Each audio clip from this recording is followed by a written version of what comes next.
आचार संहिता को लेकर क्या दिशा निर्देश है और क्या प्रभावी कार्रवाई के निर्देश हैं और क्या क्या अभी कुछ चीज़ें हैं जो कंफ्यूज हो रहे हैं, लोग आचार संहिता के दायरे में समझ रहे हैं, असल बात क्या है? आदर्श आचार संहिता जब 10 मार्च को यहाँ लगी है, उसी के बाद से लगातार हम अलग अलग लोगों की ट्रेनिंग करा रहे हैं अपने ऑफिसर्स की, up to SO level, up to constable level, सभी पॉलिटिकल पार्टीज़ की, मीडिया की, सभी की।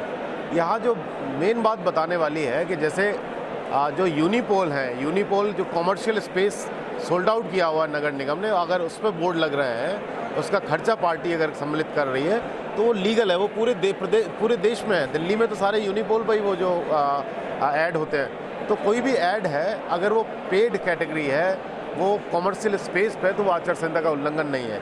लोगों को लग रहा है कि कहीं ये देखिए यूनिपोल पर बैनर वो लगे हुए, पोस्टर लगे हुए हैं या होर्डिंग लगी है, तो वो बाकायदा उन्होंने हमें सूचना दी है कि इतना हम खर्च कर रहे हैं। वो सभी पार्टियों को हमने बता दिया है कि सभी लोग लगा सकते हैं। इसी प्रकार से गाड़ी पे एक झंडी 1 बाई आधा फीट की अलाउड है, 2 स्टिकर अलाउड है, घर पे 3 झंडे अलाउड है, घर पे कोई आदमी कटआउट, बैनर, पोस्टर कुछ भी लगाता है वो अलाउड है, बशर्ते वो उसकी मर्जी से हो।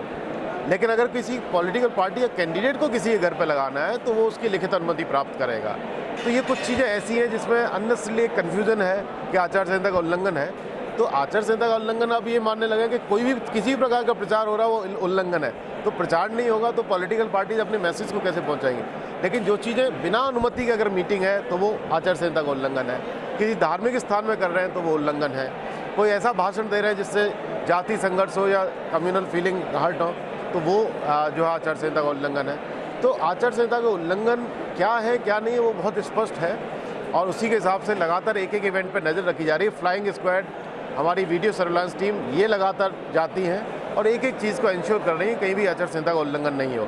जो पहले से प्लाक, जिन्हें शिलापट्ट कहते हैं, अगर वो पहले से लगा हुआ है, उसमें फ़ोटो भी है, तो वो अलाउड है। तो यही दो तीन चीज़ें हैं जिनको लेके लोगों को कन्फ्यूजन हो रहा है। तो हमारी लगातार नज़र है, ऐसा नहीं है कि जो कहते हैं खुलेआम आचार संहिता का उल्लंघन हो रहा है, वो आचार संहिता का उल्लंघन नहीं है जो यूनिपोल पे लगे हुए हैं या जो प्लाक लगे हुए हैं। ठीक है।